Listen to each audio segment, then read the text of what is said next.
Roberto Jefferson é libertário a seu turno, do seu jeito. Ele crê que está ajudando a libertar o Brasil do perigo comunista. Ele crê, e o faz com bastante dedicação, que o funcionamento do atual Poder Judiciário Federal está plenamente viciado e que os tribunais superiores teriam se tornado aparelhos comunistas. E é o que ele defende. Ele defende um mundo conservador contra um mundo progressista. Ele está certo? Ele está errado? O ponto não é esse aqui. Tem muita gente boa que pensa como ele, e tem muita gente boa que renega o que ele diz. O que nós não podemos permitir é que ele seja preso pelo que é um delito de opinião. E as pessoas tentam justificar isso ao fundamento de que o Roberto Jefferson é histriônico, é debochado, é fanfarrão, em trechos de vídeos de redes sociais que foram editados, fragmentados e utilizados fora do contexto por grandes mídias e grandes veículos de comunicação da imprensa brasileira. Grandes portais de notícias que, tendenciosos de vender um Jefferson senil, um perigoso psicopata de direita senil, não se preocuparam em divulgar a verdade. Se vocês quiserem saber quem é Roberto Jefferson, um advogado de raríssimos dons retóricos, um político conservador sim, mas com um histórico de benefício para a nação incomensurável, porque foi ele que deflagrou o escândalo do Mensalão lá em 2006, 2007. Ele que permitiu que se processasse e se punissem toda uma estirpe de corruptos no poder, delatando e inclusive confessando sua participação em esquemas criminosos e sendo punido e preso por isso.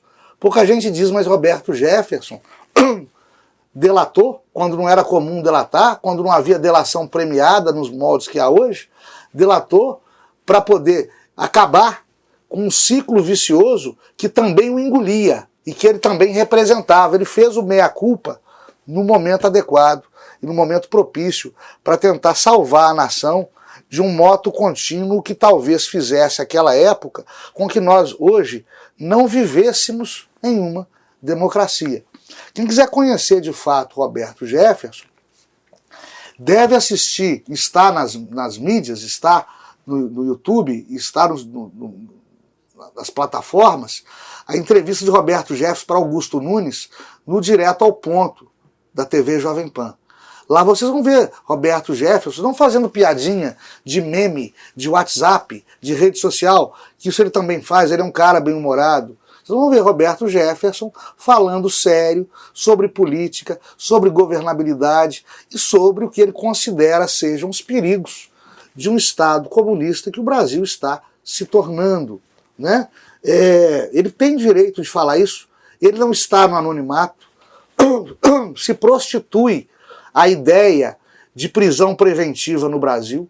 Não cabe prisão preventiva para quem não pega em armas, para quem não está ameaçando testemunha, para quem não está tentando forjar provas, para quem não está tentando fugir do país, para quem não está tentando destruir documento, para quem não põe em risco a apuração da verdade real através de um processo, ainda que esse processo seja ainda um inquérito baseado em um crime que não existe, o inquérito do fim do mundo, da fake news, que é crime que não existe, né? Estão dizendo que Roberto Jefferson cometeu crime de ameaça. Olha, a ameaça tem que ser concreta, pelo amor de Deus. Eu tenho que ameaçar de mal injusto e grave, de fato, e não explorar um ideal meu de liberdade que passa por derrotar o meu adversário político.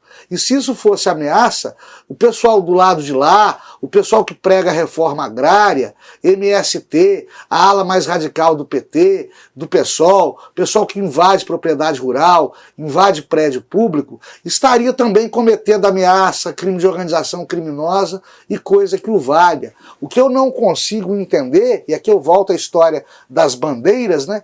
Tem bandeiras políticas bonitinhas, que são protegidas pelo Poder Judiciário, e tem bandeiras políticas que, digamos, são politicamente incorretas e que são rasgadas pelo Poder Judiciário ao fundamento de que espelham ações e atos antidemocráticos. Aqui eu volto à questão, tem bandeiras e bandeiras. Por que o conservadorismo é atacado, se prende jornalista, se coloca tornozeleira eletrônica em deputado, agora se prende presidente nacional de um partido político por fazer política?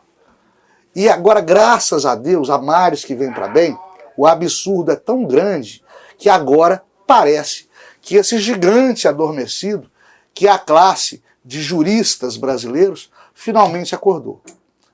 Finalmente acordou, o absurdo foi tão grande que alguma coisa a nível constitucional, a nível processual, dentro dos autos do processo, será feita. Porque esses desmandos, infelizmente, de um magistrado atuar como vítima, juiz, executor e carrasco do mesmo inquérito do fim do mundo, esse absurdo jurídico não pode continuar coactando, não pode continuar impedindo e obstando o exercício democrático do direito à liberdade de expressão.